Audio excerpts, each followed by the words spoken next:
Hi friends, ಬೆಳಗ್ಗೆ ಈಗಾಗಲೇ time ಆಗಿದೆ. ಕಾಲೇಜ್ಗೆ ಹೋಗಬೇಕು ನನ್ನ ಮಗ ಸ್ಕೂಲ್ಗೆ ಹೋಗಿಲ್ಲ, ಇವತ್ತು ರಜೆ ಹಾಕಿದ್ದಾನೆ. ಅಮ್ಮ ಮನೆಗೆ ಹೋಗಬೇಕು. ಹಂಗಾಗಿ ಇನ್ನು ಅಮ್ಮ ಮನೆಗೆ ಹೋಗಬೇಕು ಅಂತ ಹೇಳ್ಬಿಟ್ಟು ಇನ್ನು ಸ್ಯಾಟರ್ಡೇ ಆಗಿರೋದ್ರಿಂದ ಇನ್ನು ಏನೋ ಇದಿರೋದಿಲ್ಲ ಅಂಥೇಳಿ ಇನ್ನು ಅವ್ನು ರಜೆ ಹಾಕ್ಕೊಂಡಿದ್ದಾನೆ. ಅವಳು ಕಾಲೇಜಿಗೆ ಹೋಗ್ತಾ ಇದ್ದಾಳೆ. ಇನ್ನು ಬಿಟ್ಟು ಬರಬೇಕು. ನಾನೇ ಹೋಗ್ಬಿಟ್ಟು ಇನ್ನು ನಮ್ಮ ಮನೆಯವರು ಅಷ್ಟೇ ನೈಟೆಲ್ಲ ವರ್ಕೆಲ್ಲ ಮಾಡಿಬಿಟ್ಟು ಫುಲ್ಲು ನಿದ್ದೆ ಮಾಡ್ತಾಯಿದ್ದಾರೆ. ಈಗ ನಾನೇ ಹೋಗಿ ಬಿಟ್ಟು ಬರಬೇಕು. ಸ್ಕೂಲಿಗೆ ಹೋಗ್ಲಿಲ್ಲಾದರೂ ಪರವಾಗಿಲ್ಲ, ಇದಕ್ಕೆ ಮಾತ್ರ ಏನೂ ಇದೆ ಇಲ್ಲ. ತೋರಿಸು.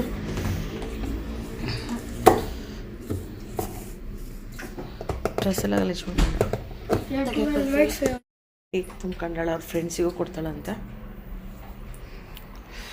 ಬೇಬೇನೆ ಇದನ್ನು ಮಾಡ್ಕೊ, ಟೈಮ್ ಆಯಿತು, ಹೋಗೋಣ. ಬಾಕ್ಸು ಎರಡು ದಿನದ ಬಾಕ್ಸ್ ಎಲ್ಲ ಬ್ಯಾಗ್ನಲ್ಲೇ ಇಟ್ಕೊಂಡಿದ್ದಾಳೆ. ನಾನು ಎಲ್ಲ ವಾಶಿಗೆ ಹಾಕಿದ್ದೀನಿ ನಿನ್ನೆ ತೊಗೊಂಡು ಬಂದು. ಒಂದು ಬ್ಯಾಗ್ ನಾನೇ ನೋಡಬೇಕೆಲ್ಲ ನಾನೇ ಮಾಡಬೇಕು ಅಂತಾರೆ. ಎಲ್ಲ ಆಗುತ್ತಾ ಫ್ರೆಂಡ್ಸ್?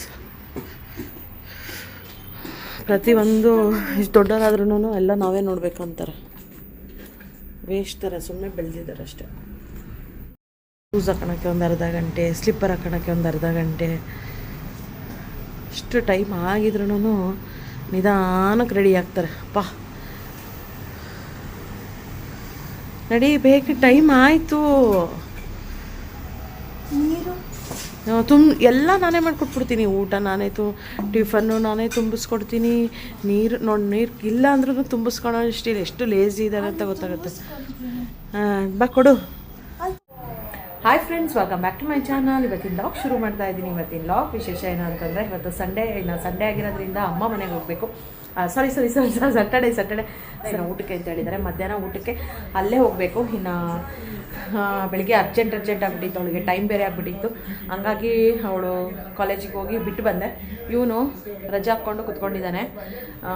ಅಮ್ಮ ಮನೆಗೆ ಹೋಗಬೇಕು ಅಂದಿದ ತಕ್ಷಣ ಫುಲ್ ರಜಾನೇ ಹಾಕ್ಬಿಟ್ಟಿದ್ದಾನೆ. ಎದ್ದಿದ್ದು ಲೇಟಾಗಿ ಎದ್ದು ಇದನ್ನು ಮಾಡ್ಕೊಂಡ. ಈಗ ಟಿಫನಿಗೆ ಬೆಳಿಗ್ಗೆ ಅಂತೇಳಿ ಉಪ್ಪಿಟ್ಟು ಮಾಡಿದ್ದೆ. ಉಪ್ಪಿಟ್ಟೆಲ್ಲ ತಿಂದಾಯಿತು. ಇನ್ನು ಈಗ ಅಮ್ಮ ಮನೆಗೆ ಹೋಗಬೇಕು. ಆಲ್ರೆಡಿ ರೆಡಿಯಾಗಿದ್ದೀನಿ. ಸ್ನಾನ ಪೂಜೆ ಎಲ್ಲ ಆಯಿತು. ಶನಿವಾರ ಆಗಿರೋದ್ರಿಂದ ಇನ್ನು ಪೂಜೆ ಎಲ್ಲ ಮುಗಿಸ್ಕೊಂಡು ಇನ್ನು ಅಮ್ಮ ಮನೆಗೆ ಹೋಗಬೇಕು. ಬನ್ನಿ ಫ್ರೆಂಡ್ಸ್, ಹೋಗ್ಬರೋಣಂತೆ ಅಮ್ಮ ಮನೆಗೆ ಹೋಗ್ತಾ ಇದ್ದಂಗೆ ಯಾವಾಗಲೂ ಅಷ್ಟೇ ರಂಗೋಲಿನ ತೋರಿಸ್ತೀನಿ. ಇವತ್ತು ಅಷ್ಟೇ ಯಾವ ಥರ ರಂಗೋಲಿ ಹಾಕಿದ್ದಾರೆ ಅಂತೇಳಿ ನೋಡೋಣಂತೆ. ಇಷ್ಟು ದಿನ ಅಮ್ಮ ಮನೆಗೆ ಹೋಗ್ತಾ ಇದ್ದೆ. ಅವಾಗ ಅಮ್ಮ ಯಾಕೆ ಇರ್ತಾ ಇರಲಿಲ್ಲ ಅಂತೇಳಿ, ಅಮ್ಮ ಯಾಕಿರಲಿಲ್ಲ ಅಂತ ಲಾಸ್ಟು ನಾನು ಹೇಳಿದ್ದೆ ಅಂತ ಅಂದ್ಕೊಂಡಿದ್ದೆ. ನಾನು ಲಾಸ್ಟ್ ಲಾಗ್ಲಲ್ಲಿ ಹೇಳಿರಲಿಲ್ಲ. ನಮ್ಮ ಅಮ್ಮ ತೀರ್ಕೊಂಡಿದ್ರು ಅಂತ ಹೇಳ್ಬಿಟ್ಟು ಊರಿಗೆ ಹೋಗಿದ್ರು. ಅಲ್ಲೇ ಇದ್ದರು ಎಷ್ಟೋ, ಅಂದರೆ ಅದು ದಿನಗಳು ಅದೆಲ್ಲ ಮುಗಿಸ್ಕೊಂಡು ಬರೋಕ್ಕೆ. ಹಂಗಾಗ್ಬಿಟ್ಟು ಅಮ್ಮ ಇರ್ತಾ ಇರಲಿಲ್ಲ ಮನೆಯಲ್ಲಿ. ರಂಗೋಲಿ ಇರ್ತಿರಲಿಲ್ಲ. ಒಂಥರ ಮನೆಯೆಲ್ಲ ಒಂಥರ ಬರಡಾಗಿ ಅಂತಾರಲ್ಲ, ಅಮ್ಮ ಇದ್ರೇ ಮನೆ ಲಕ್ಷಣ ಅಂತಾರಲ್ಲ, ಹಂಗೆ ಒಂಥರ ಚೆನ್ನಾಗಿರ್ತಾಯಿತ್ತು. ಅಮ್ಮ ಊರಿಗೆ ಹೋಗಿದ್ರಲ್ಲ, ಆವಾಗ ಹೋದಾಗೆಲ್ಲ ಅವನು ಮನೆ ಮುಂದೆ ಅವೆಲ್ಲ ಒಂಥರ ಇದ್ದಾಗೆ ಒಂಥರ ಇರಲಿಲ್ಲದಾಗೆ ಒಂಥರ ಕಳೆ ಅನಿಸ್ತಲ್ಲ, ಹಂಗಾಗ್ಬಿಟ್ಟು ಇನ್ನು ಇವತ್ತು ಅಮ್ಮ ಮನೆಯಲ್ಲಿ ರಂಗೋಲಿ ಎಲ್ಲ ಹಾಕಿರ್ತಾರೆ. ತುಂಬ ದಿನ ಆಗಿತ್ತು ರಂಗೋಲಿ ಎಲ್ಲ ಏನು ನೋಡೇ ಇರಲಿಲ್ಲ ಅಮ್ಮ ಮನೇಲಿ. ಇವತ್ತು ನೋಡೋಣಂತೆ. ಬನ್ನಿ ಫ್ರೆಂಡ್ಸ್, ಯಾವ ಥರ ರಂಗೋಲಿ ಹಾಕಿರ್ತಾರೆ, ಯಾವ ಥರ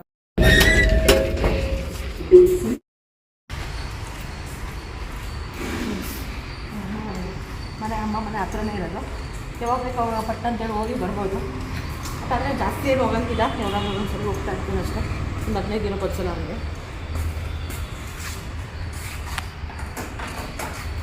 ಇಲ್ಲೇ ಇರೋದ್ರಿಂದ ಹೆಲ್ಮೆಟ್ ಏನೋ ಹತ್ರನೇ ಅಲ್ಲ, ಹಾಕೊಂಡು ಹೋಗ್ಬೋದು. ಬಟ್ ಸಂಧಿಯಿಂದ ಹೋಗ್ತೀವಿ, ಹಂಗಾಗಿ ಹೆಲ್ಮೆಟಿಂದ ಏನೋ ಅವಶ್ಯಕತೆ ಇರಲಿಲ್ಲ. ಬಾಯ್.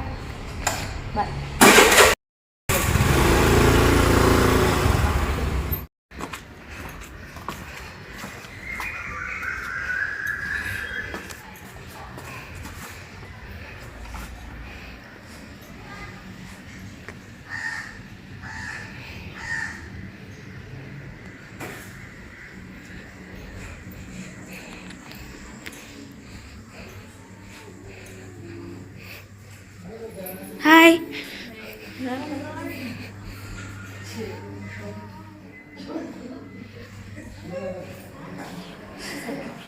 ನನ್ನ ಮಗ ತುಳಸಿ ಗಿಡದ ಮಾತ್ರ ರಂಗೋಲಿನ ತೊಗೊಂಡಿದ್ದಾನೆ. ಇನ್ನು ಬಾಗಿಲಿಗೆ ಹಾಕಿರೋ ರಂಗೋಲಿ ತುಂಬ ಚೆನ್ನಾಗಿತ್ತು, ತೊಗೊಂಡಿದ್ದಾನೆ ಅಂತ ಅಂದ್ಕೊಂಡಿದ್ದೆ. ನೋಡಿದ್ರೆ ತೊಗೊಂಡೇ ಇರಲಿಲ್ಲ. ಆಮೇಲೆ ವಿಡಿಯೋ ಎಡಿಟಿಂಗ್ ಮಾಡುವಾಗ ಗೊತ್ತಾಯಿತು ವಿಡಿಯೋ ತೊಗೊಂಡೇ ಇಲ್ಲ ಅವನು ಅಂತ.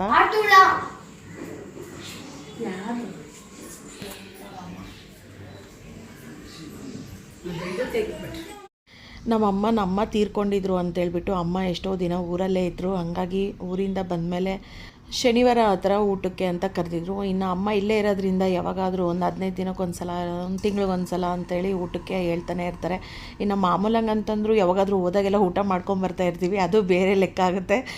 ಅವರಾಗೆ ಊಟಕ್ಕೆ ಕರೆಯೋದು ಅಂತಂದರೆ ಯಾವಾಗಲೂ ಕರಿತಾನೆ ಇರ್ತಾರೆ. ಇನ್ನು ಶನಿವಾರ ಅಂತ ಟೈಮು, ಇಲ್ಲಾಂದರೆ ಭಾನುವಾರ ಅಂತ ಟೈಮ್ನಲ್ಲಿ ಫ್ರೀ ಇರ್ತೀವಿ, ಎಲ್ಲರೂ ಇರ್ತೀವಿ ಮನೇಲಿ ಅಂತ ಕರೀತಾ ಇರ್ತಾರೆ. ಹಾಗಾಗಿ ಇನ್ನು ಏನಾದರೂ ಕೋಸಂಬರಿ ಮಾಡೋಣ ಅಂತ ಆಲ್ರೆಡಿ ನಾವು ಬರೋಷ್ಟರಲ್ಲಿ ಅಮ್ಮ ಎಲ್ಲ ಮಾಡಿ ಇಟ್ಕೊಂಬಿಟ್ಟಿರ್ತಾರೆ.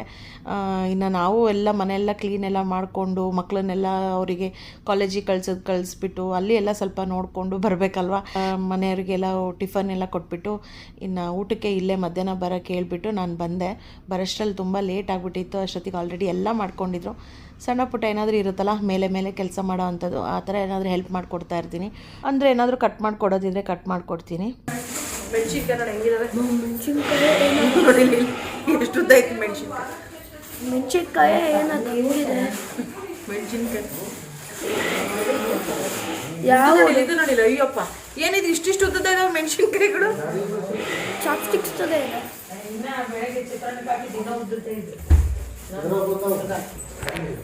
ರಿಲಯನ್ಸಾ? ಎಷ್ಟಿದೆ? ಓದ್ಕೊತಾ ಇದ್ದಾನೆ, ಡಿಸ್ಟರ್ಬ್ ಏನಕ್ಕೆ ಮಾಡ್ತೀರಾ? ನೀನು ಯೂಟ್ಯೂಬ್ ಚಾನಲ್ ನೋಡ್ತೀಯಾ? ನೀನೊಂದು ಹಾಂ ನೋಡ್ತೀಯಾ? ನೋಡು ನೀನು. ಕೋಸಂಬರಿ, ತುಪ್ಪ, ಚಿತ್ರಾನ್ನ, ವಡೆ, ಅನ್ನ, ಆಮೇಲೆ ಇದೇನು ಸಾರು, ಇಲ್ಲಿದೆ ಸಾರು, ಒಗ್ಗರಣೆ, ಆಮೇಲೆ ಪಾಯಸ, ಪಲ್ಯ, ಸಾರು. ಮಧ್ಯಾಹ್ನ ಎಲ್ಲ ಊಟ ಎಲ್ಲ ಮಾಡಿಬಿಟ್ಟು ಇನ್ನು ಸಾಯಂಕಾಲ ಮನೆಗೆ ಅಂತ ಬರ್ತಾಯಿದ್ದೀನಿ. ಸ್ವಲ್ಪ ಕೆಲಸ ಇತ್ತು. ಇನ್ನು ನನ್ನ ಮಗಳಿಗೆ ಸ್ವಲ್ಪ ಬುಕ್ಸ್ ಎಲ್ಲ ಇವತ್ತು ಬನ್ನಿ ನಾಳೆ ಬನ್ನಿ ಅಂತ ಹೇಳ್ತಾನೆ ಇದ್ದಾರೆ. ಕೆಲವೊಂದೊಂದು ಬುಕ್ಸ್ ಎಲ್ಲ ಸಿಗ್ತಾ ಇರಲಿಲ್ಲ. ಹಂಗಾಗ್ಬಿಟ್ಟು ಅವಳಿಗೂ ಕರ್ಕೊಂಡು ಮತ್ತು ಬುಕ್ಸು ಯಾವ್ದಾದ್ರು ಬೇಕು ಅಂತ ಎಲ್ಲ ಕೊಡಿಸ್ಕೊಂಬಂದುಬಿಟ್ರೆ ಆಯಿತು. ಮತ್ತು ಪದೇ ಹೋಗೋಕ್ಕಾಗಲ್ಲ ಅಂತೇಳ್ಬಿಟ್ಟು ಅವ್ರಿಗೆ ಹೇಳಿ ಬಂದಿದ್ವಿ, ಯಾವಾಗ ಬರುತ್ತೆ ಅವಾಗ ಫೋನ್ ಮಾಡಿ ಅಂತ. ಬುಕ್ಸ್ ಬಂದಿದೆ ಅಂದಿದ್ದಕ್ಕೆ ಸಾಯಂಕಾಲ ಹೋಗ್ಬಿಟ್ಟು ಇನ್ನು ಬುಕ್ಸ್ ಎಲ್ಲ ತೊಗೊಂಡು ಬರೋಣ ಅಂತ ಹೋದ್ವಿ. ಮತ್ತೆ ಲಾಗ್ನ ಕಂಟಿನ್ಯೂ ಮಾಡೋಕ್ಕೆ ಅಂತ ಆಗಲಿಲ್ಲ. ಇದು ಭಾನುವಾರದ ಲಾಗ್ ಆಗಿರುತ್ತೆ. ನೋಡ್ಬೋದು ಬೆಳಿಗ್ಗೆ ಟಿಫನಿಗೆ ಅಂತೇಳಿ ಪಲಾವ್ ಅಂತ ಹೇಳಿ ಬರೀ ಬೈಕ್ ಪಲಾವೇ ಅಂತಲೇ ಬರುತ್ತೆ ನನಗೆ. ನಮ್ಮ ಮನೇಲಿ ಪಲಾವ್ ಅಂದರೆ ತುಂಬ ಫೇವ್ರೇಟು. ಪಲಾವ್ ಎಷ್ಟು ಫೇವ್ರೇಟು ಅಷ್ಟು ಉಪ್ಪಿಟ್ಟು ಅಂತಂದರೆ ಅಷ್ಟು ಇಷ್ಟನೇ ಇಲ್ಲ. ನನ್ನ ಮಗನಿಗೆ ಮಾತ್ರ ಉಪ್ಪಿಟ್ಟು ಅಂದರೆ ಇಷ್ಟ. ಇನ್ನು ನನ್ನ ಮಗಳಿಗಂತೂ ಅಸಲು ಉಪ್ಪಿಟ್ಟಂದು ಮಾಡಿದ ದಿನ ಅಂತೂ ಅವಳು ಟಿಫನೇ ಮಾಡೋದಿಲ್ಲ, ಹಂಗೆ ಉಪವಾಸ ಇರ್ತಾಳೆ, ಬಿಟ್ಟರೆ ಟಿಫನ್ ಮಾತ್ರ ಮಾಡೋದೇ ಇಲ್ಲ.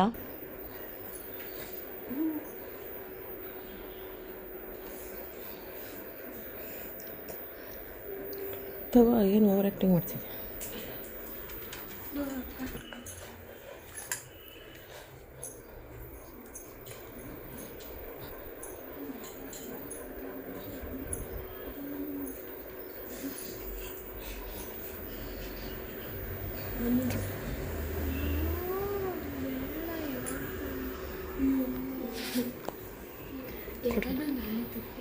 ಕೊಡು ಕೊಡು ಪಪ್ಪ, ಟೆಸ್ಟ್ ನಡೀತಾ ಐತಿ.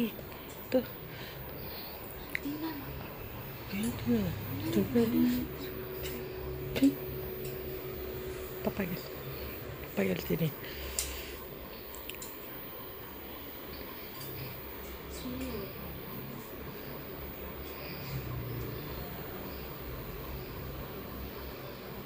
ತಿನ್ನೋದು ಆ ಥರ ಮಾಡಬಾರ್ದು ಗೊತ್ತಾ.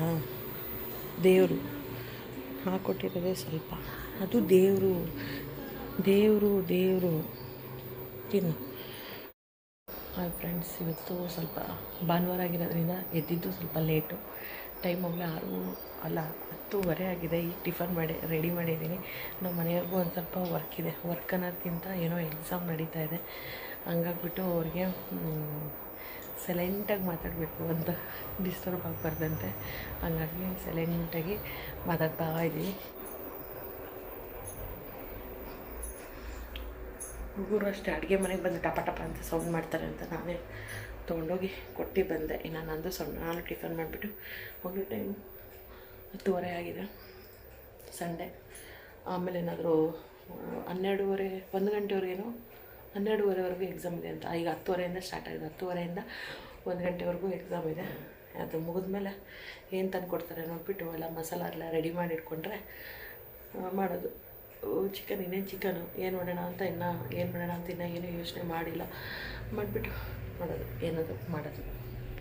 ಸೊ ಬಟ್ಟೆ ಎಲ್ಲ ಎಷ್ಟೊಂದೆಲ್ಲ ಮಡ್ಚಿಟ್ಟಿದ್ದೀನಿ. ಒಂದು ಬಟ್ಟೆ ಇಟ್ಕೊಳಕ್ಕಾಗಿಲ್ಲ ಇವರಿಗೆಲ್ಲ, ಎಷ್ಟು ಮಡ್ಚಿಟ್ಟಿದ್ದೀನಿ, ಕತ್ತೆ ಥರ ಮಡ್ಚಿಟ್ಟಿದ್ದೀನಿ. ನಂಗೆ ಸೆನ್ಸ್ ಇಲ್ಲ ಏನಿಲ್ಲ, ಎಲ್ಲ ನಾನೇ ಮಾಡಬೇಕು ಅಂತಂತೆ. ಎಂಥ ಮಕ್ಕಳಿದ್ದಾರೆ ಏನಪ್ಪ. ಟಿಫನ್ ಮಾಡು ಅಂತಂದರೆ ಕುತ್ಕೊಂಡಿದ್ದಾಳೆ ಅಲ್ಲಿ ಇಟ್ಟು ಬಂದು. ಆಯಿತು, ಅದನ್ನು ಎಷ್ಟು ತನಕ ಮಾಡ್ತಿದ್ದೀಯ? ಅವಳಿಗೆ ಇಂಟ್ರೆಸ್ಟ್ ಇದ್ದರೆ ಮಾತ್ರ ಎಲ್ಲ ಮಾಡ್ಕೊತಾರೆ. ಈಗೆಲ್ಲ ಕೆಲಸ ಹಚ್ಚಿಸ್ತೀನಿ. ಮಿಷಿನಿಗೆ ಬಟ್ಟೆ ಹಾಕಬೇಕು, ಅದು ಬೇರೆ, ಅವ್ರು ಬೇರೆ ವರ್ಕಲ್ಲ ಎಕ್ಸಾಮ್.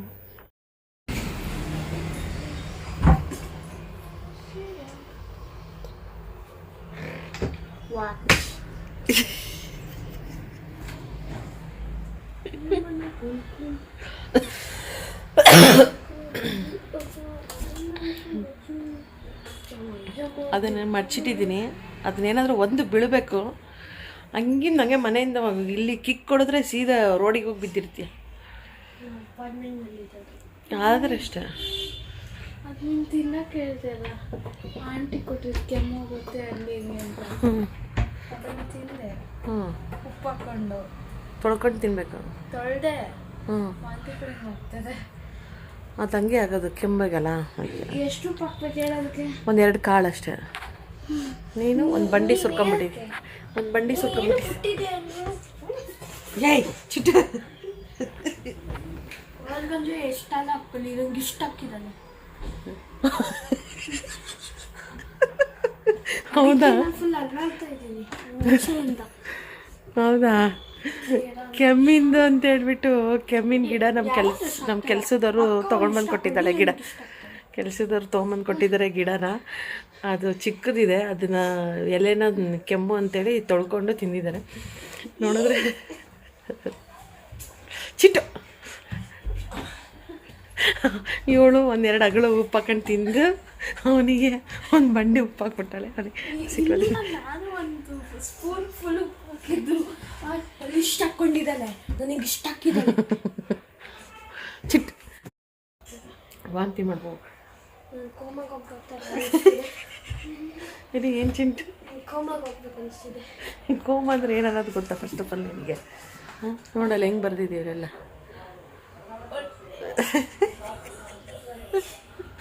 ಇವನು ಹುಚ್ಚ ಫಿಲಿಮ್ನಲ್ಲಿ ಭಾನುವಾರ ದಿನ ಹೆಂಗಾಗ್ಬಿಟ್ಟಿತ್ತು ಅಂದರೆ, ನಮಗೆ ಮನೇಲೆಲ್ಲ ಸ್ಲೋ ಆಗಿ ಮಾತಾಡಬೇಕು, ಒಂದು ಸ್ವಲ್ಪ ಜೋರಾಗಿ ಮಾತಾಡೋ ಥರ ಇರಲಿಲ್ಲ. ನಮ್ಮ ಮನೆಯವ್ರಿಗೆ ಎಕ್ಸಾಮ್ ನಡೀತಾ ಇತ್ತು ಸರ್ಟಿಫಿಕೇಷನ್ಗೋಸ್ಕರ. ಹಾಗಾಗಿಬಿಟ್ಟು ಇನ್ನು ಡಿಸ್ಟರ್ಬೆನ್ಸ್ ಆಗ್ತಾಯಿತ್ತು ಅವರಿಗೆ. ನಾವು ಮಾತಾಡೋದೆಲ್ಲ ಹೇಳ್ತಾನೆ ಇದ್ರು, ಸನ್ನೆ ಮಾಡಿ ಹೇಳ್ತಾಯಿದ್ರು, ಸ್ಲೋ ಆಗಿ ಮಾತಾಡ್ರಿ ಅಂತ. ಆದರೂ ಮನೇಲಿ ಕ್ಯಾಶುವಲಾಗಿ ಮಾತಾಡಿ ರೂಢಿಯಾಗಿ ಒಂದೇ ಸಲ ಸ್ಲೋ ಆಗಿ ಮಾತಾಡೋಕ್ಕೆ ಕಂಟ್ರೋಲೇ ಮಾಡ್ಕೊಳಕ್ಕೆ ಆಗ್ತಾ ಇರಲಿಲ್ಲ ನಮಗೆ.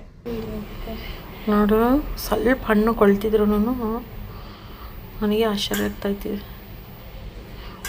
ಇನ್ನೊಂದು ಹುಳ ಸಿಕ್ತು. ಇದು ಸ್ವಲ್ಪ ಚಿಕ್ಕದಿದೆ. ಯಪ್ಪ ದೇವರೇ, ಹುಳ ಸಿಕ್ಕಿತ್ತು ಅಂತಂದರೆ ಯಾರೂ ನಂಬಲಿಲ್ಲ. ಅದಕ್ಕೆ ಪ್ರೂಫ್ ಮಾಡೋಣ ಅಂತ, ಇದ್ರಲ್ಲಿ ಹುಳ ಸಿಕ್ಕಿದೆ ಅಂದರೆ ಯಾರೂ ನಂಬಲಿಲ್ಲ. ಅದಕ್ಕೆ ತೋರಿಸ್ತಾ ಇದ್ದೀನಿ ನೋಡಿ ಫ್ರೆಂಡ್ಸ್. ಹುಳ ಇಲ್ಲ ಹಾಕಿದ್ದೀನಿ, ಬಿಸಾಕಿದ್ದೆ ಆವಾಗಲೇ. ಇದರಲ್ಲೆಲ್ಲಿ ಹುಳ ಇರುತ್ತೆ ಅಂತಂದ್ರು. ಹುಳ ಇರುತ್ತೆ, ನಾನು ಇದೇ ಫಸ್ಟ್ ನೋಡಿದ್ದು ಈ ಥರ ಹುಳ ಇರುತ್ತೆ ಅಂತ. ಇಷ್ಟು ದಿನ ಗೊತ್ತೇ ಇರಲಿಲ್ಲ ಹುಳ ಇರುತ್ತೆ ಅಂತ. ಸುಮ್ಮನೆ ನೋಡ್ತಾನೆ ಇರಲಿಲ್ಲ, ಎಲ್ಲ ತಂಗಂಗೆ ತಿಂದ್ಬಿಡ್ತಾಯಿದ್ವಿ. ಇವಾಗ ಗೊತ್ತಾಗ್ತಿದೆ ಇನ್ಮೇಲೆ ಏನು ಹೆಂಗೆ ಬೇಕಂತ ತಿನ್ನಬಾರ್ದು, ನೀಟಾಗಿ ನೋಡ್ಕೊಂಡು ತಿನ್ನಬೇಕು ಅಂತ. ಫಸ್ಟ್ ಆಗಿದ್ರೆ ಅಷ್ಟು ನೀಟಾಗಿ ನೋಡ್ತಾನೆ ಇರಲಿಲ್ಲ, ಹಂಗೆ ಸುಮ್ಮನೆ ಹಂಗಂಗೆ ತಿಂತಾಯಿದ್ವಿ. ಇವಾಗ ಗೊತ್ತಾಗ್ತಾ ಇದೆ ಎಷ್ಟು ಹುಳಗಳು ತಿಂದಿದ್ದೀವೋ ಏನೋ ಅನ್ನಿಸ್ತಾ ಇದೆ. ಇದನ್ನೆಲ್ಲ ನೋಡ್ತಾ ಇದ್ದರೆ ಕಟ್ ಮಾಡ್ತಾಯಿದ್ರೆ ಒಂದೊಂದು ಕಾಣಿಸ್ತಾನೆ ಇತ್ತು. ನನಗೆ ತಿನ್ನೋಕೆ ಆಗ್ತಾನೆ ಇರಲಿಲ್ಲ, ಒಂಥರ ಅನ್ನಿಸ್ತಾಯಿತ್ತು. ಈ ಥರ ಏನಾದರೂ ಒಂದು ಹುಳ ಕಂಡುಬಿಟ್ರೆ ತಿನ್ನೋಕ್ಕೆ ಆಗೋದಿಲ್ಲ, ಒಂಥರ ಅನ್ನಿಸ್ತಾ ಇರುತ್ತೆ. ಪ್ರತಿ ಒಂದು ಹಣ್ಣು ಇನ್ಮೇಲೆ ನೋಡಿ ತಿನ್ನಬೇಕು ಅಂಥೇಳಿ ಅಂದ್ಕೊಂಡೆ. ಒಂದು ಸ್ವಲ್ಪ ಕೊಳ್ತಿದ್ರು ಹಣ್ಣು ಹುಳ ಬಂದುಬಿಡುತ್ತೆ ಅಂತ ಹೇಳ್ತಾಯಿದ್ರು. ಇದು ಒಂದು ಸೈಡ್ ಮಾತ್ರ ಒಂದು ಸ್ವಲ್ಪ ಇದು ಆಗಿತ್ತು ಅಷ್ಟೇ. ಬಟ್ ಕಟ್ ಮಾಡಿದ್ರು ಅಷ್ಟೇ ಫುಲ್ಲು ಎಲ್ಲೆಲ್ಲಿ ಕಟ್ ಮಾಡ್ತೀನಿ ಅಲ್ಲೆಲ್ಲಿ ಒಂದೊಂದು ಹುಳ ಬರ್ತಾನೆ ಇತ್ತು.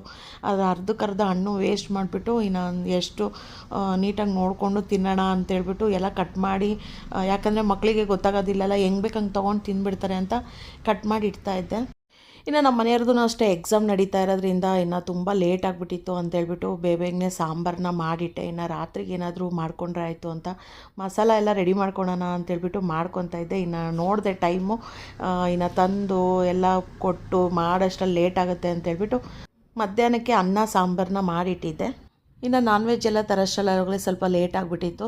ಇನ್ನು ಏನಾದರೂ ಫ್ರೈ ಮಾಡೋಣ ಅಂಥೇಳಿ ಮಾಡ್ತಾಯಿದ್ದೆ. ನೋಡ್ಬೋದು ಎಣ್ಣೆ ಅಂತೂ ಪಟ ಅಂತ ಸಿಡಿತಾ ಇತ್ತು. ಅದರಲ್ಲಿ ಒಂದು ಸ್ವಲ್ಪ ನೀರೇನೋ ಬಿದ್ದುಬಿಟ್ಟಿದೆ ಅನಿಸುತ್ತೆ, ಇಲ್ಲಾಂದರೆ ನನ್ನ ಮಗಂದು ಇಂಥ ಕೆಲಸ ಎಲ್ಲ ನನ್ನ ಮಗಂದೇ ಇರುತ್ತೆ. ಅವನೇ ಏನಾದರೂ ಸ್ವಲ್ಪ ನೀರು ಹಾಕಿರ್ತಾನೆ, ಹಾಗಾಗಿಬಿಟ್ಟು ಇನ್ನು ಚೆನ್ನಾಗಿ ಎಣ್ಣೆ ಪಟ ಅಂತ ಸಿಡಿತಾ ಇತ್ತು. ಇಲ್ಲಿ ಲೆಗ್ ಪೀಸ್ ತೊಗೊಂಬಂದಿದ್ರು ಒಂದು 4, ಹಂಗಾಗಿ ಮಧ್ಯಾಹ್ನಕ್ಕೆ ಲೆಗ್ ಪೀಸ್ ಇನ್ನೊಂದು ಮಾಡ್ಕೊಂಡು ತಿಂದರೆ ಆಯಿತು ಅಂತೇಳ್ಬಿಟ್ಟು ಲೆಗ್ ಪೀಸ್ನ ಒಂದು ಸ್ವಲ್ಪ ಗ್ರೇವಿ ಹಾಕಿ ಮಾಡ್ತಾಯಿದ್ದೆ. ಗ್ರೇವಿಗೆ ಅಂದರೆ ರೈಸಿಗೆ ಬರೋ ಥರ ಮಾಡ್ತಾಯಿದ್ದೀನಿ. ಇಲ್ಲಿ ಚಕ್ಕೆ ಲವಂಗ ಏಲಕ್ಕಿ ಎಲ್ಲ ಹಾಕ್ಬಿಟ್ಟು ಎಣ್ಣೆಯಲ್ಲಿ ಫ್ರೈ ಮಾಡಿಕೊಂಡು ಮಸಾಲೆಗೆ ಶುಂಠಿ ಬೆಳ್ಳುಳ್ಳಿ ಕೊತ್ತಂಬರಿ ಹಸಿಮೆಣಸಿನ್ಕಾಯಿ ಮತ್ತು ಸ್ವಲ್ಪ ಪುದೀನ ಹಾಕ್ಬಿಟ್ಟು ಮಾಡ್ತಾಯಿದ್ದೀನಿ. ಶುಂಠಿ ಬೆಳ್ಳುಳ್ಳಿ ಪೇಸ್ಟು ನಾನು ಫಸ್ಟಿಗೆ ಮಾಡಿ ಇಟ್ಕೊಂಡಿರ್ತೀನಿ, ಹಾಗಾಗಿಬಿಟ್ಟು ಮಸಾಲೆಗೆ ಶುಂಠಿ ಬೆಳ್ಳುಳ್ಳಿ ಅಂತ ಏನೂ ಹಾಕಿಲ್ಲ. ನೀವು ಮಸಾಲಕ್ಕೆ ಶುಂಠಿ ಬೆಳ್ಳುಳ್ಳಿ ಮತ್ತು ಹಸಿಮೆಣಸಿನ್ಕಾಯಿ ಕೊತ್ತಂಬರಿ ಪುದೀನ ಚಕ್ಕೆ ಲವಂಗ ಇದನ್ನಿಷ್ಟು ಹಾಕ್ಬಿಟ್ಟು ಮಿಕ್ಸಿ ಮಾಡಿ ಇಟ್ಕೊಂಬಿಟ್ರೆ ಆಯಿತು. ಈಸಿಯಾಗಿ ಸಿಂಪಲ್ಲಾಗಿ ಮಾಡ್ಕೋಬೋದಾಗಿರೋಂಥ ರೆಸಿಪಿ ಇದು. ಒಂದೊಂದು ಸಲ ಟೈಮ್ ಇರೋದಿಲ್ಲ, ಈ ಥರ ಏನಾದ್ರೂ ಇದ್ದೇ ಇರುತ್ತೆ ಮನೇಲಿ, ಒಂದಲ್ಲ ಒಂದು ಏನಾದರೂ ಇರುತ್ತೆ, ಎಲ್ಕೋ ಹೊರಗಡೆ ಹೋಗಿರ್ತೀವಿ, ಬರೋದು ಲೇಟ್ ಆಗುತ್ತೆ. ಆ ಥರ ಅಂಥ ಟೈಮ್ನಲ್ಲಿ ಸಿಂಪಲ್ಲಾಗಿ ಈ ರೆಸಿಪಿನ ಮಾಡಿಕೊಂಡ್ರೆ ಸಖತ್ತಾಗಿರುತ್ತೆ. ಅದರಲ್ಲಿ ಲೆಗ್ ಪೀಸ್ ತೊಗೊಂಬಂದಿದ್ರು, ಏನು ಮಾಡಬೇಕು ಅಂತ ಯೋಚನೆ ಮಾಡ್ತಾಯಿದ್ದೆ. ಲಾಸ್ಟಿಗೆ ಈ ಥರ ಮಾಡಿಬಿಟ್ರೆ ಆಯಿತು ಅಂತೇಳ್ಬಿಟ್ಟು ಲೆಗ್ ಪೀಸ್ ಅಂತಂದರೆ ಇದರಲ್ಲೇ ಬೇಯೋದು ತುಂಬ ಕಷ್ಟ ಆಗುತ್ತೆ, ತುಂಬ ಟೈಮ್ ತೊಗೊಳುತ್ತೆ. ಆಲ್ರೆಡಿ ಟೈಮ್ ಆಗಿಬಿಟ್ಟಿತ್ತು ಅಂತ ನಾನು ಫಸ್ಟಿಗೆನೇ ಸ್ವಲ್ಪ ಅರಿಶಿನ ಉಪ್ಪು ಹಾಕಿಬಿಟ್ಟು ಲೆಗ್ ಪೀಸ್ನ ಬೇಯಿಸಿ ಇಟ್ಕೊಂಡ್ಬಿಟ್ಟಿದ್ದೀನಿ. ನೋಡ್ಬೋದು. ನಂತರ ಇದಕ್ಕೆ ನಾನು ಮಸಾಲೆಗೆ ಉಪ್ಪೆಲ್ಲ ಹಾಕ್ಬಿಟ್ಟು ಚೆನ್ನಾಗಿ ಕಲಿಸ್ಬಿಟ್ಟು ಈ ಥರ ಎಲ್ಲ ರೆಡಿ ಮಾಡಿ ಇಟ್ಕೊಂಡ್ಬಿಟ್ರೆ ನಾವು, ಅಂದರೆ ಲೆಗ್ ಪೀಸ್ನ ಆಲ್ರೆಡಿ ಬಾಯ್ಲ್ ಮಾಡಿ ಇಟ್ಕೊಂಡ್ಬಿಟ್ರೆ ಇದನ್ನು ನಮಗೆ ಸಿಂಪಲ್ಲಾಗಿ ಈಸಿಯಾಗಿ ಬೇಗನೆ ಮಾಡ್ಕೋಬೋದು. ಮಸಾಲೆ ಎಲ್ಲ ಚೆನ್ನಾಗಿ ಬೆಂದಮೇಲೆ ಮೇಲ್ಗಡೆ ಎಣ್ಣೆ ತೇಲ್ಕೊಂಡು ಬರ್ತಾ ಇರುತ್ತೆ. ಆ ಟೈಮ್ನಲ್ಲಿ ಚೆನ್ನಾಗಿ ಬೆಂದಿರೋ ಅಂಥದ್ದನ್ನ ಲೆಗ್ ಪೀಸು ಸೇರಿಸಿದ್ರೆ ಸಾಕಾಗುತ್ತೆ. ನೋಡ್ಬೋದು ಮೇಲೆ ಹೆಂಗೆ ಎಣ್ಣೆ ತೇಲ್ತಾ ಇದೆ ಅಂತ. ಹಸಿ ಸ್ಮೆಲ್ ಹೋಗೋವರೆಗೂ ಸ್ವಲ್ಪ ಮಸಾಲ ಬೆಂದರೆ ಚೆನ್ನಾಗಿರುತ್ತೆ, ಇಲ್ಲ ಅಂತಂದರೆ ಹಸಿ ಸ್ಮೆಲ್ ಇರುತ್ತೆ. ಹಾಗಾಗಿ ನಾನು ಈಗ ಮಸಾಲ ಎಲ್ಲ ಕುದ್ಮೇಲೆ ಲೆಗ್ ಪೀಸ್ನ ಹಾಕಿಬಿಟ್ಟು ಚೆನ್ನಾಗಿ ಕುದಿಸ್ತೀನಿ. ಇದು ಒಂದು ಗ್ರೀನ್ ಕಲರ್ ಬೇಕಂದರೆ ಗ್ರೀನು, ಇಲ್ಲ ಅಂತಂದರೆ ರೆಡ್ ಬೇಕಂದರೆ ಹಸಿಮೆಣಸಿನ್ಕಾಯಿನ ಸ್ಕಿಪ್ ಮಾಡಿಕೊಂಡು ಚಿಲ್ಲಿ ಪೌಡರ್ನ ಸೇರಿಸ್ಕೊಂಡ್ರೆ ಸಖತ್ತಾಗಿರುತ್ತೆ. ಲಾಸ್ಟಿಗೆ ಒಂದು ಸ್ವಲ್ಪ ಮೊಸರು ಹಾಕ್ತಾಯಿದ್ದೀನಿ. ಬೇಕು ಅಂದರೆ ಕ್ರೀಮ್ ಹಾಕ್ಕೋಬೋದು. ಕ್ರೀಮು ಫ್ರೆಶ್ ಕ್ರೀಮ್ ಇರಲಿಲ್ಲ ಅಂತೇಳ್ಬಿಟ್ಟು ನಾನು ಇಲ್ಲೊಂದು ಸ್ವಲ್ಪ ಹುಳಿಯಾಗಿ ಬರಲಿ ಅಂತೇಳ್ಬಿಟ್ಟು, ಯಾಕೆಂದರೆ ನಾನು ಒಗ್ಗರಣೆಗೆ ಟೊಮೊಟೊ ಈರುಳ್ಳಿ ಏನೂ ಹಾಕಿಲ್ಲ. ಸ್ವಲ್ಪ ಏನೇ ಅಡುಗೆ ಮಾಡಿದರೂ ಸ್ವಲ್ಪ ಉಪ್ಪು ಹುಳಿ ಖಾರ ಚೆನ್ನಾಗಿದ್ರೇ ಅಲ್ವಾ ಟೇಸ್ಟ್ ಇರುತ್ತೆ. ಹಾಗಾಗಿಬಿಟ್ಟು ಒಂದು ಸ್ವಲ್ಪ ಮೊಸರು ಹಾಕಿದ್ದೀನಿ. ಅದೆಲ್ಲ ಕುದಿಯೋಷ್ಟರಲ್ಲಿ ಬೇರೆ ಕೆಲಸ ಎಲ್ಲ ಮಾಡ್ಕೋಬೋದಲ್ವ. ಸುಮ್ಮನೆ ಕುತ್ಕೊಂಡು ಟೈಮ್ ವೇಸ್ಟ್ ಮಾಡೋದು, ಅದು ಇದು ಮಾಡ್ಕೊಂಡು ಕುತ್ಕೊಳ್ಳೋ ಬದಲು ಅದು ಕುದಿಯೋಷ್ಟರಲ್ಲಿ ಎಲ್ಲ ಗ್ಯಾಸ್ ಕಟ್ಟೆ ಎಲ್ಲ ಕ್ಲೀನ್ ಮಾಡ್ಕೊಂಬಿಟ್ರೆ ಹೆಣ್ಮಕ್ಳಿಗೆ ಒಂದು ಕೆಲಸ ಮಾಡಿದ್ರೆ ಸಾಕಾಗಲ್ಲ, ಒಂದು ಕೆಲಸ ಮಾಡ್ಕೊತಾನೆ ಎಕ್ಸ್ಟ್ರಾ ಒಂದು 2-3 ಕೆಲಸ ಮಾಡ್ಕೊತಾ ಇರಬೇಕು. ಆವಾಗಲೇ ಸಮಾಧಾನವೂ ಆಗುತ್ತೆ. ಇಲ್ಲ ಅಂತಂದರೆ ಅದಕ್ಕಂತಲೇ ಟೈಮ್ ಜಾಸ್ತಿ ಸ್ಪೆಂಡ್ ಆಗುತ್ತೆ. ನಾನು ಯಾವಾಗಾದರೂ ಅಷ್ಟೇ ಏನಾದರೂ ಅಡುಗೆ ಮಾಡುವಾಗ ಸ್ವಲ್ಪ ಫ್ರೀ ಇದ್ದೀನಿ, ಇಲ್ಲ ಅಂತಂದರೆ ಅದೇನಾದರೂ ಕುದಿಯೋವರೆಗೂ ಅಂತನೋ ಟೈಮ್ನಲ್ಲಿ ನಾನು ಈ ಥರ ಏನಾದರೂ ಕಟ್ಟಿ ಒರೆಸ್ಕೊಳೋದಾಗಿರಲಿ, ಇಲ್ಲಾಂದರೆ ಪಾತ್ರೆ ಏನಾದರೂ ಜೋಡಿಸ್ಕೊಳೋದಾಗಿರಲಿ, ಆ ಥರ ಕೆಲಸನ ಮಾಡ್ಕೋತಾ ಇರ್ತೀನಿ. ನೀವು ಹಾಗೆ ಮಾಡ್ಕೊತೀರಾ ಫ್ರೆಂಡ್ಸ್? ನೀವು ಹಾಗೆ ಮಾಡ್ಕೊಳೋದಿದ್ರೆ ನನಗೆ ಕಮೆಂಟ್ ಬಾಕ್ಸಲ್ಲಿ ಕಮೆಂಟ್ ಮಾಡಿ ಅಂತ ಹೇಳ್ತೀನಿ. ಒತ್ತೆ ಹೋಗ್ಬಿಡ್ತು, ಎಲ್ಲವೂ ಚೆನ್ನಾಗಿ ಬಂತು. ಕೈ ಎರಡೇ ಇರೋದು, ಇನ್ನೇನು ಮತ್ತೆ ಈ ಕಡೆ ನೋಡ್ಕೊತಾ ಇದ್ದೀನಿ, ಈ ಕಡೆ ಚಪಾತಿ ಮಾಡ್ತಾ ಇರ್ತೀನಿ, ಈ ಕಡೆ ಗ್ರೇವಿ ರೆಡಿ ಮಾಡ್ಕೊಂಡಿದ್ದೀನಿ. ನೋಡ್ಬೋದು ಗ್ರೇವಿ ಹೆಂಗಾಗಿದೆ ಅಂತ ಹೇಳ್ಬಿಟ್ಟು. ಚೆನ್ನಾಗಿ ಬರುತ್ತೆ ಫ್ರೆಂಡ್ಸ್. ಇದು ನಾನು ಸ್ವಲ್ಪ ಮಾಡಿದ್ದೀನಿ ಅಷ್ಟೇ. ಇದಕ್ಕೆ ಲೆಗ್ ಪೀಸ್ ಹಾಕಬೇಕು ಅಂತ ಏನಿಲ್ಲ, ಮಾಮೂಲಿ ಚಿಕನ್ ಹಾಕಿ ಮಾಡಿದ್ರೂ ಚೆನ್ನಾಗಿರುತ್ತೆ, ಸಖತ್ತಾಗಿರುತ್ತೆ. ಇದಕ್ಕೆ ನಾನು 4 ಲೆಗ್ ಪೀಸ್ ಹಾಕಿದ್ದೀನಿ ಅಷ್ಟೇ. ಲೆಗ್ ಪೀಸ್ ಇಲ್ಲ ಬೇಡ ಅಂತಂದರೆ ಚಿಕನ್ ಹಾಕಿನೂ ಮಾಡ್ಬೋದು. ನಾನು ಲೆಗ್ ಪೀಸ್ ಹಾಕಿ ಮಾಡಿದ್ದೀನಿ. ಯಾವಾಗಲೂ ಮಾಡ್ತಾ ಇರ್ತೀವಿ ಲೆಗ್ ಪೀಸು ತಿನ್ನೋಣ ಅಂತ. ನೋಡ್ಬೋದು ಚೆನ್ನಾಗಿ ಬೆಂದಿರುತ್ತೆ. ಫಸ್ಟ್ ಆಲ್ರೆಡಿ ನಾವು ಬೇಯಿಸ್ಕೊಂಡಿರೋದ್ರಿಂದ ಬೇಗನೆ ಬೆಂದ್ಬಿಡುತ್ತೆ. ಇಲ್ಲ ಅಂತಂದರೆ ಇದರಲ್ಲೇ ಬೇಯಬೇಕು ಅಂತಂದರೆ ತುಂಬ ಟೈಮ್ ತೊಗೊಳುತ್ತೆ. ಚಪಾತಿ ಚೆನ್ನಾಗಿರುತ್ತೆ. ಚಪಾತಿ ನೋಡ್ಬೋದು ಹೆಂಗಾಗಿದೆ ಅಂತ. ಈಗ ಇನ್ನೇನು ನಾನೇ ತಿನ್ನಬೇಕಾಗುತ್ತೆ. ಕೆಳಗಡೆ ಎಲ್ಲ ಚಪಾತಿ ಎಲ್ಲ ಚೆನ್ನಾಗಿದ್ದಾವೆ. ಅದೆಲ್ಲ ಮಕ್ಕಳಿಗೆ ಕೊಟ್ಟು ಊಟ ಮಾಡಿ ಒಂದು ಕಡೆ ಇನ್ನೊಂದು ಕಡೆಗೆ ಚಿಕನ್ ಆಗ್ತಾಯಿದೆ, ರೆಡಿ ಆಗ್ತಾಯಿದೆ. ಲಾಲಿಪಾಪ್ದು ರೆಸಿಪಿನ ಶೇರ್ ಮಾಡಬೇಕು ಅಂತ ಅಂದ್ಕೊತೀನಿ. ನನಗೆ ರೆಸಿಪಿ ಶೇರ್ ಮಾಡೋಕ್ಕೆ ಆಗ್ತಾಯಿಲ್ಲ, ಟೈಮೇ ಸಾಕಾಗ್ತಾಯಿಲ್ಲ ನನಗೆ. ಹಾಗಾಗ್ಬಿಟ್ಟು ಯಾವಾಗಾದರೂ ಒಂದು ಸಲ ರೆಸಿಪಿನ ಶೇರ್ ಮಾಡ್ತೀನಿ. ನಮ್ಮನೇಲಿ ನಾನು ಮಾಡಿರೋ ಅಂಥ ಈ ಲಾಲಿಪಾಪ್ನ ಒಂದು ಸಲ ಮಾಡಿಕೊಟ್ಟಿರೋದ್ರ ಅದು ರುಚಿ ಹತ್ಬಿಟ್ಟು ಯಾವಾಗಲೂ ಅಷ್ಟೇ ವಾರಕ್ಕೆ 1-2 ಸಲ ಮಾಡಿಸ್ಕೊಂಡು ತಿಂತಾಯಿದ್ದಾರೆ. ಇನ್ನು ನೆಕ್ಸ್ಟು ಶ್ರಾವಣ ಸ್ಟಾರ್ಟ್ ಆಗುತ್ತೆ, ಅವಾಗ ಏನು ಮಾಡ್ತಾರೆ ಅಂತ ನೋಡಬೇಕು. ಇದೇನಾ ಭಾಳ ಚೆನ್ನಾಗಿದ್ದೇನೆ. ಇನ್ನು ಮಾಮೂಲಂಗಿದ್ದೇನೆ.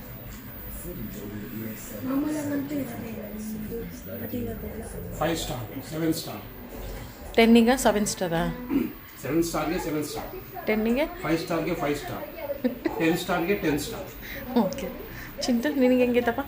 ನೀನೆಲ್ಲ ಚೆಲ್ಕೊಂಡು ತಿಂತಾ ಇದೆಯಾ ನೋಡಿ, ಇಲ್ಲೆಲ್ಲ ಹೊರಗಡೆ ಬಂದುಬಿಟ್ಟೈತೆ. ಇದು ನಾನು ಮಾತಾಡ್ತಿದ್ದು ಬೆಳಿಗ್ಗೆ.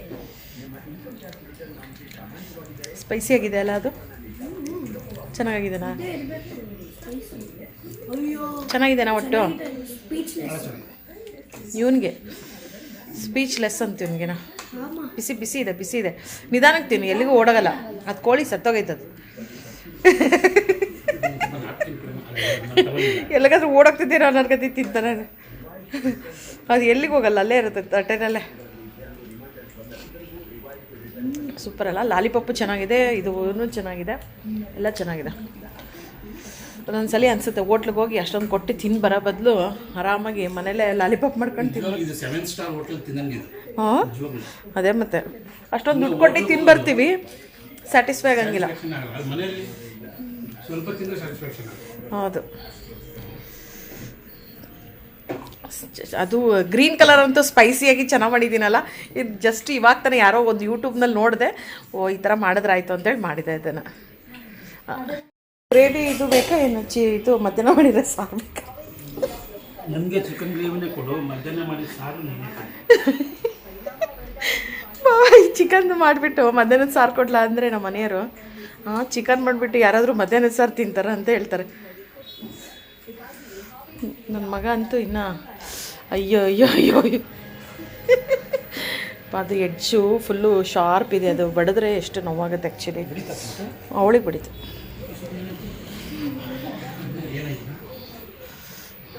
ಏನಾಗಿಲ್ಲ, ಸ್ವಲ್ಪ ಕುಂಟ್ಕೊಂತ ಹೋದ್ಲಷ್ಟೆ.